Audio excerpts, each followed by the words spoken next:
News First, Newsline Prime with Faraz, Shauketaly. And a very good evening to you. This is Newsline Prime, live as always from the Newsfirst studios in Dawson Street in Colombo. And wow, hasn't it been a hectic few days? The so-called constitutional crisis or political conundrum, whatever you want to call it, all the country's media have been at it. And things have still not quite finished. There are appointments and swearing-ins and God knows what. There's comings and goings, and Newsfirst, Team Newsfirst have been covering it all and keeping you, the public, updated regularly and as and when it happens. And in that context, we've been missing for a few days, we've missed the presence of a legal constitutional man, Mr. Gomin Dayasri. But he's here, all the way back from Japan, and he's here in our studios with us. Very good evening to you, Mr. Gomin Dayasri. Good evening. For us, it's constitutional con law, as they call it in the university. Is it? And I think it's living up to its name now outside the university circles. I think a question that has not been asked and not been therefore addressed is, why did this all happen? I would like to ask you a question, Mr. Gomin Dayasri. Well, the answer is very simple, because the people have lost their right to vote. Now this is the time the vote is very important. It is they who should decide instead of leaving the parliamentarians whom they have no confidence. And they have now left it in the constitution that it is the president's duty to seek the opinion or give effect to the opinion of the people as after an election or otherwise. But the but is this. The but is, why have the people been deprived of the right to vote, the right to exercise their franchise, right to decide for 4.5 years? I recall one Gomin Dayasri being one of the first, being #1 petitioner in the matter of the 19th Amendment before the Supreme Court, in which Mr. Gomin Dayasri raised that very question, that the people's franchise is being frustrated for at least 4.5 to 5 years, and that wasn't fair. And tell me, Mr. Gomin Dayasri, you are that same one and only Gomin Dayasri who went to the Supreme Court.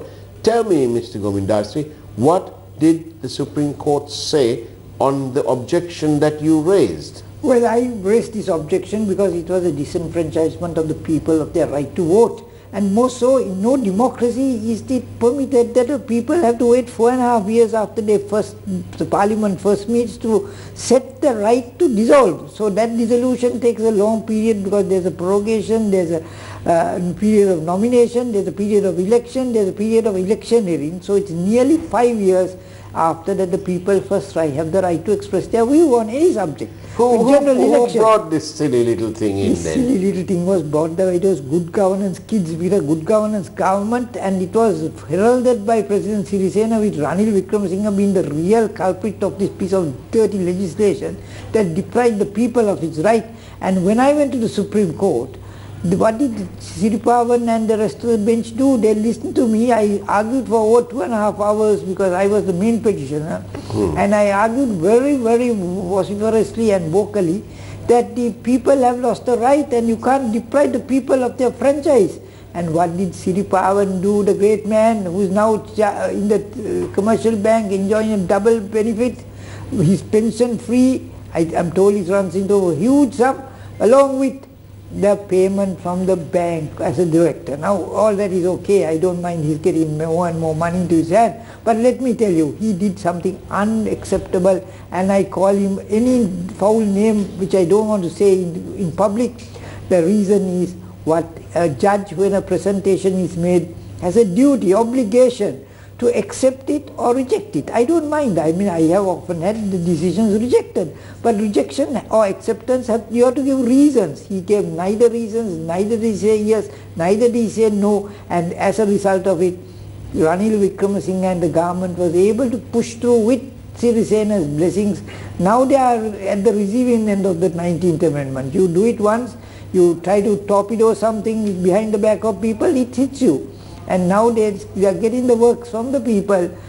And remember this, after the 19th Amendment, we had this election. And after the election, they passed this legislation. The 19th Amendment was passed after the election, remember. Now, what is important is the 4.5 years counts from the day of the first meeting. And that means people have been totally denied the right to express an opinion. So there we stand. Over to you, Faraz. So basically, the Supreme Court didn't address your concerns, didn't give a reply in either way, in fact, simply ignored you. Negative. Did you feel that you'd wasted your time? Not that I felt it wasted time, it was much worse. I felt the people are getting cheated and they are now getting the works of it. They had the... So now is what we're feeling, because now nobody can, and that's why the President has to resort to all sorts of things. Precisely, not only the President, the Prime Minister, the Leader of the Opposition, Mr. Sambandan, everybody is playing a ball with this game. And now they are saying the Constitution is not correct. They are saying the English version is different to the Sinhalese version. That's completely and utterly unforgivable. Unforgivable. Who's responsible for that? Well, I don't want to blame Jayampati Vikramaratne. I mean, he's not a great skilled lawyer or a constitutionalist. You entrust a job to poor characters who are not capable of doing their job. They naturally, I mean, he had a duty cast upon him to look at the Constitution after it was all put through. And what was the Prime Minister, what was the President, what was the Leader of the Opposition, what was Mahinda Rajapaksa, what was the people who constitute the members of Parliament? They all forgot about it. They just accepted it, and suddenly they say Sinhala version is different to the English. Well, do you know what? Before that, let me just say this bit, my little party piece. Remember that on Newsline Prime, as well as on Newsline during the day, the mornings, you can send your questions in by SMS, not by WhatsApp and all that business, just by SMS. 0772 300 305. Please don't dial it, just send us the questions, and depending on how good they are, we'll raise those issues. Now let me show you the section itself. Now Mr. Gomin, I want to ask you this. Now we've discovered the reason for this whole crisis, which is to do with the 19th Amendment and the frustration of the people's franchise for at least 5 years. Right. Now then, tell me, when we saw about 2 or 3 days ago in the British Parliament a question being asked of James, I think it's James Hunt, the Foreign Secretary, about Sri Lanka, and he said that he was watching the situation carefully, fair enough, and then he said, including the security of the Prime Minister, Ranil Wickremesinghe, as according to him. Now the thing is this, the way the British Foreign Secretary spoke, it appeared to me that he was under some sort of belief that there was trouble in Sri Lanka. Whereas everybody was going about their normal lives in and all that, and the politicians were doing what they were doing best, surviving, trying to make, their fast buck and all that business. But there was no problem. That's what I'm trying to say. How did it all start? I think there's something more to it. I think that Sri Lanka is one of the most secure countries in Asia. In certainly Southeast Asia is concerned, Sri Lanka is probably the most secure country after Mahinda Rajapaksa very successfully demolished terrorism. All credit to him. But what happened thereafter?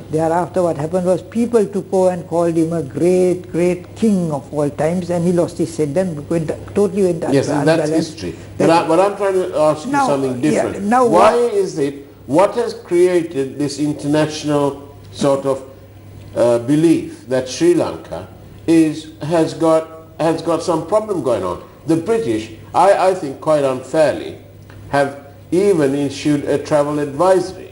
And that's patently unfair, and they're not fully appraised of the ground reality. Ground reality is, why should they be only concerned about Ranil Wickremesinghe? Now there is supposed to be an assassination attempt by an intelligence chief. That's a story. Yes. Against Sirisena and the Gotabaya Rajapaksa. They have ignored that. They've ignored that, and they've also, Mr. Gomin, if I may say so, they have ignored if they're talking about the constitutionality and so on and so forth, why are they silent on the issue of having elections in the provincial councils? In the Eastern Provincial Council, they've not had elections. It's overdue by 1.5 years. Isn't that the frustration of democracy, being frustrated by Parliament and nobody else? Why did they also not, why did the British not take up the issue? Why did the Supreme Court, why did that great Siripavan remain silent without answering questions that were posed to him in a case of law case on the Constitution by me?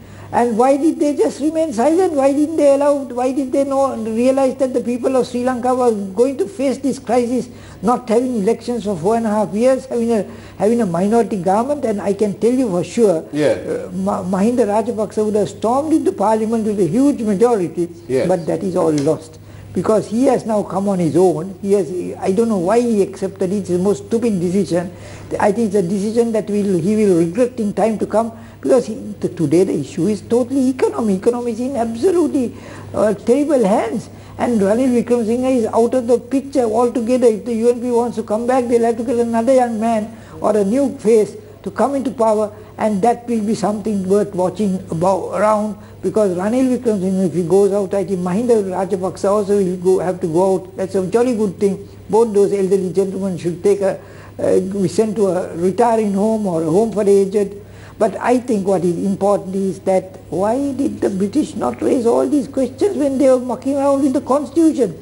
They are so concerned about human rights, but when the people were deprived the franchise, the right to exercise vote, which is available in every country at any time, when a government falls. Now today what happens, there are great legal experts, some of them are supposed to be parliamentarians who keep saying that on a vote of account you can change, the government can go for an election. No, government can only go for election if there is 2/3 majority. That is not achievable. What about I mean, maybe I'm old school, call me that, but I'm always of the belief that if the government is defeated in Parliament on an important matter such as the budget, and in this case an alternative budget, the vote of on account, then that the done thing would be for them to resign. The done thing is to resign, but they can't resign now because they have to elect another government consisting of those despised MPs who represent different parties who are now in the buying and selling game. So clearly, when the draftsman, Mr. Wickremesinghe, drew this up, he didn't envisage this scenario. I don't know whether he's capable of thinking far ahead. I think it's a very limited, very narrow view that he took, but don't blame him too much. No, I'm not blaming him at all. I think we have to blame Ranil Wickremesinghe and the good governance kids. But I'm tired of blaming Ranil Wickremesinghe for everything. I know you have to blame him, but I think I have held a lot of, occasionally stood up for him. But I think I can stand up on a different count this time too. There's very little to stand up for him anyway. He is on performance, you can't get him re-elected. I can tell you whatever happens, Mahinda Rajapaksa will come back, but that will mean another minority government. That is just what we don't want. I think somebody else should emerge, whether it's Gotabaya Rajapaksa or anybody outside. But why them? Why can't it be somebody new? That is the whole problem. We can have a certain person new. I think the UNP needs somebody new very urgently.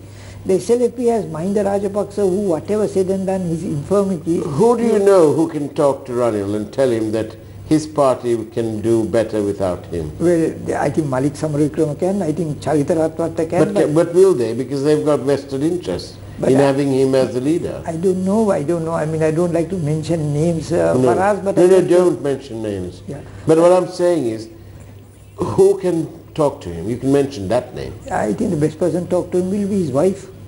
Really? Will he listen to her? Well, I mean, I think today he wouldn't be listening to anybody because he's really up the gum tree. He's finding it's nearly impossible for him to survive. He's in some sort of virtual self-imposed house arrest. It may be so, but that is important. He is not resigning, and that is a very important thing. A person, according to the English reading of the Constitution, can only be removed if he ceases to be MP. Yes, but now, Mr. Dayasri, you know, there is this business about what the English, in essence, because I don't really read Sinhalese, but in essence, there is a difference between the English and the Sinhalese. And in essence, the Sinhalese version contemplates or envisages the removal of the Prime Minister, which the English one unfortunately doesn't.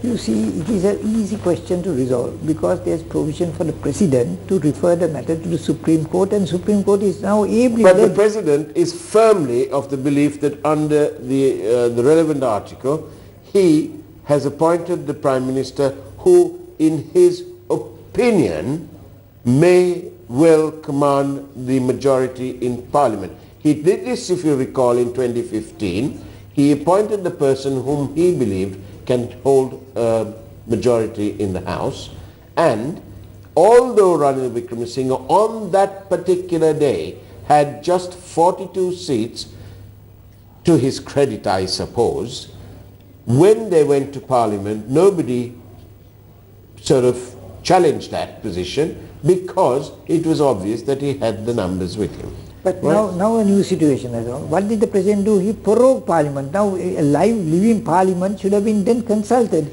He failed to consult. Look, it was prorogued because the flip side, Mr. Gomin Dayasri, is that there was a crisis brewing. His life was in danger. The Prime Minister apparently had not done anything about it. The IGP hadn't done anything about it. And the poor chap is frightened for his life and concerned for his family and himself. So off he went and he prorogued Parliament. But that's really not why he No, that is really, I must tell you that you can't be scared of your life and your family and your... Why not? You can't be, because if you're President, you have protection, you must take adequate protection, and you're well protected, overprotected, I think. But the problem is, he can exercise his discretion, but it must be properly exercised. When he prorogues Parliament, that clearly shows he doesn't exercise his... He's shutting the door. But I'll tell you something more. Please, allow me. Yes. I think he's now at the receiving end. Now there's provision for a single parliamentarian to raise a matter where he has acted in violation of the Constitution. He can be impeached. And that is what he's going to land himself if he continues to do this play the same ball game. Because he can't at one time favor Mahinda Rajapaksa and select him arbitrarily from nowhere. But surely, just imagine this. Let's try and be coldly neutral about this.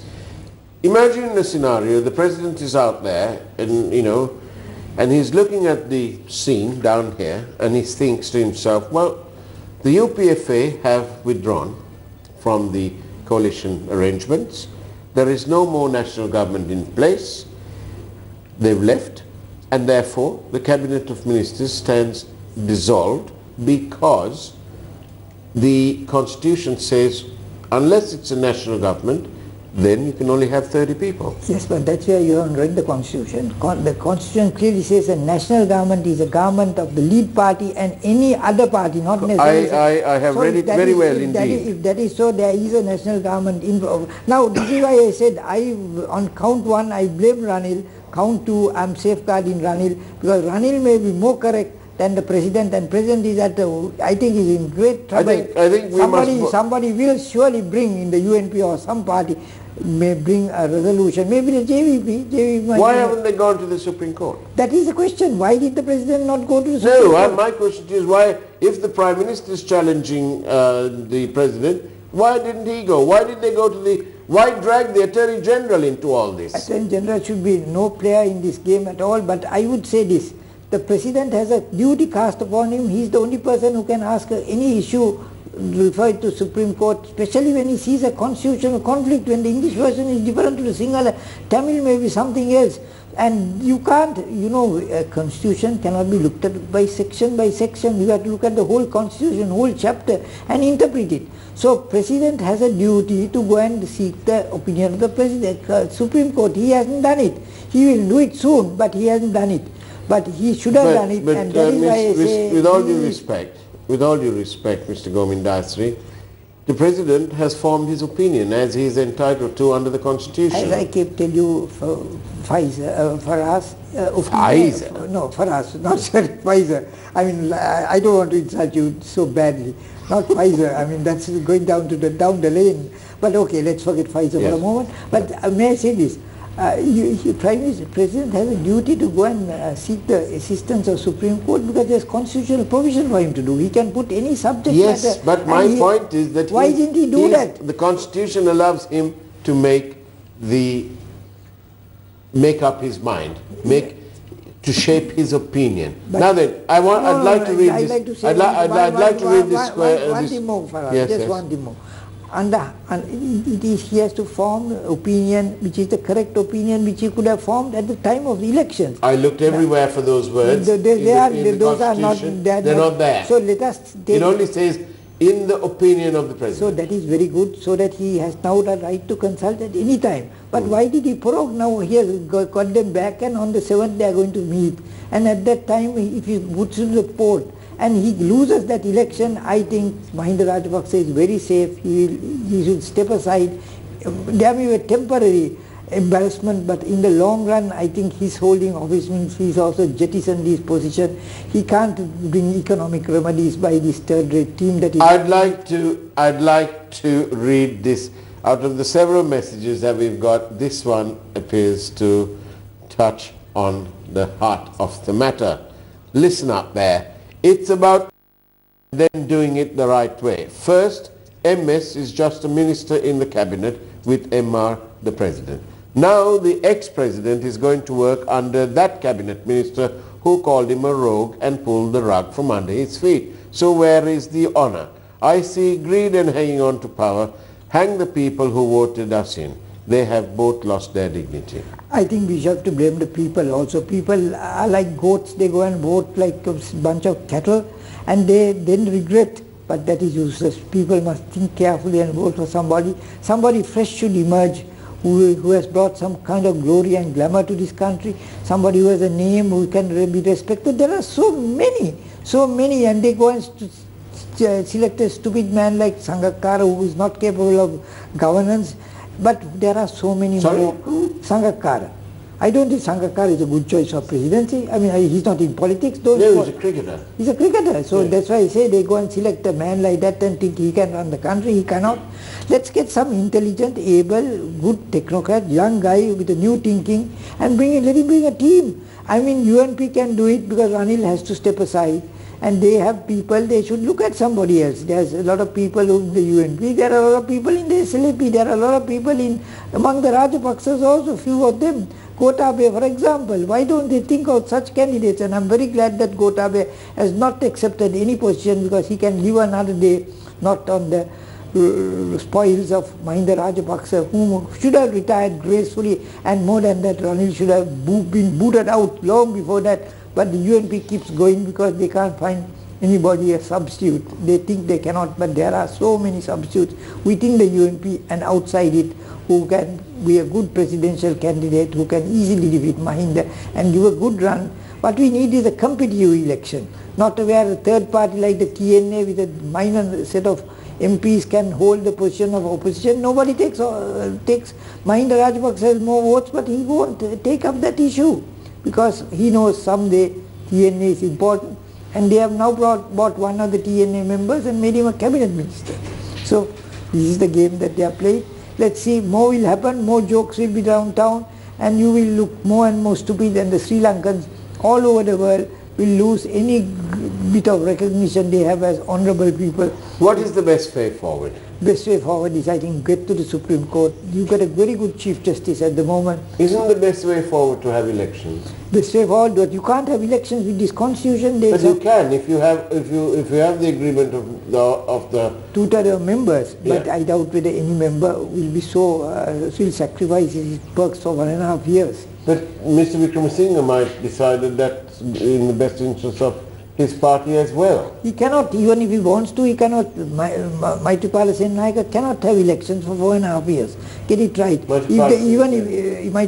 And remember, even if there's constitutional provision, especially if you lose a vote of no confidence, a vote of financial provisions, or a no confidence motion, you can change the party but not have general elections. It's the people who must decide, and I think Mr. Siripavan, wherever you're hiding or listening carefully, you have ruined this country. And I think let the people know that what you did by not giving an answer that day on the 19th Amendment has to really put us in this awful situation where we cannot get out of this at all times, till the 5 years is up.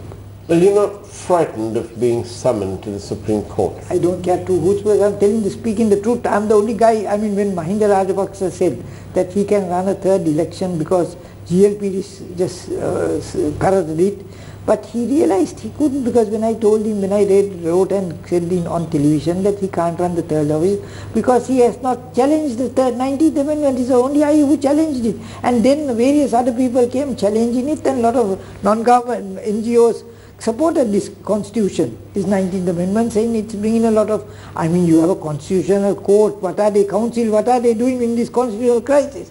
I asked that question. A viewer says, perhaps RW wants to explore parliamentary procedure before any long-drawn judicial process. I think so, and I think he thinks, there was a story circulating this morning that a lot of UNP people are playing ball with Mahinda, but that is not correct. But is it fair for the Prime Minister to sort of tell his international mates that, things are not right here and we need to have additional security being beefed up and so on? Is it fair? Isn't it a bit mischievous? It is very unfair when they say gives protection to the President, to the Prime Minister, Ranil.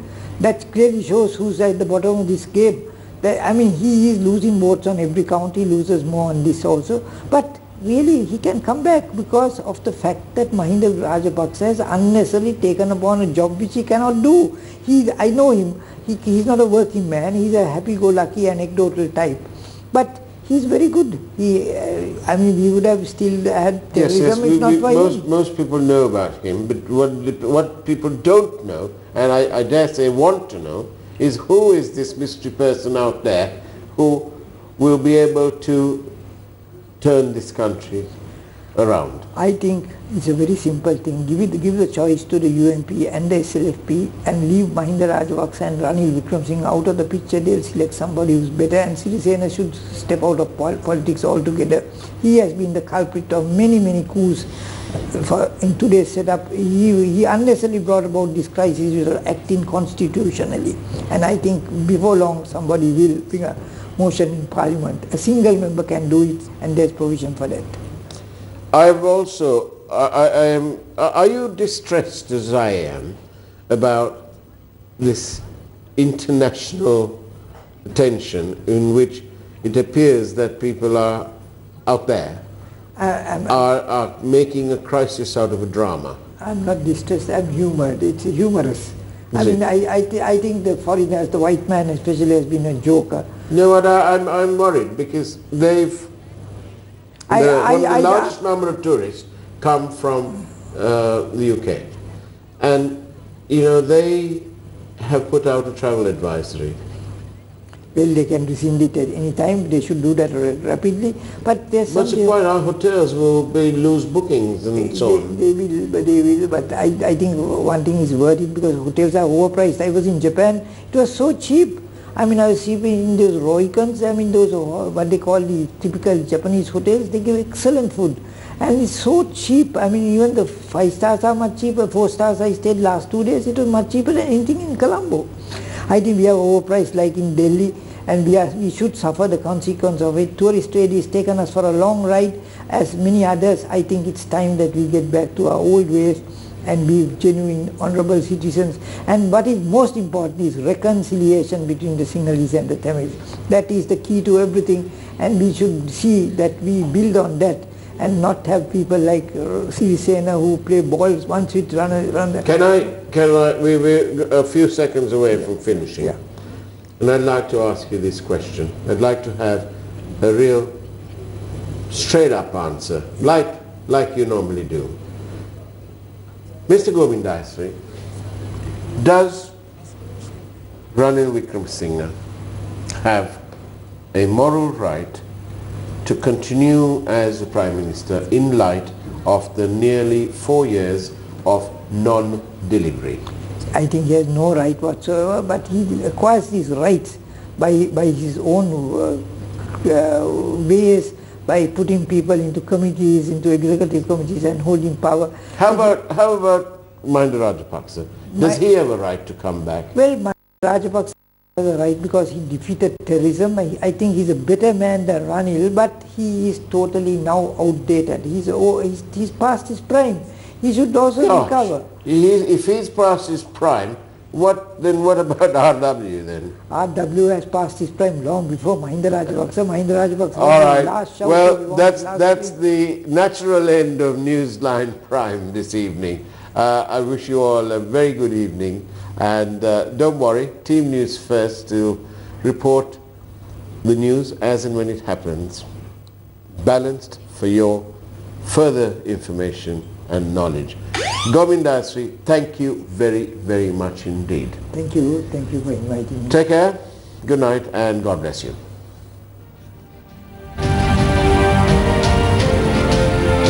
News First, Newsline Prime with Faraz, Shauketaly.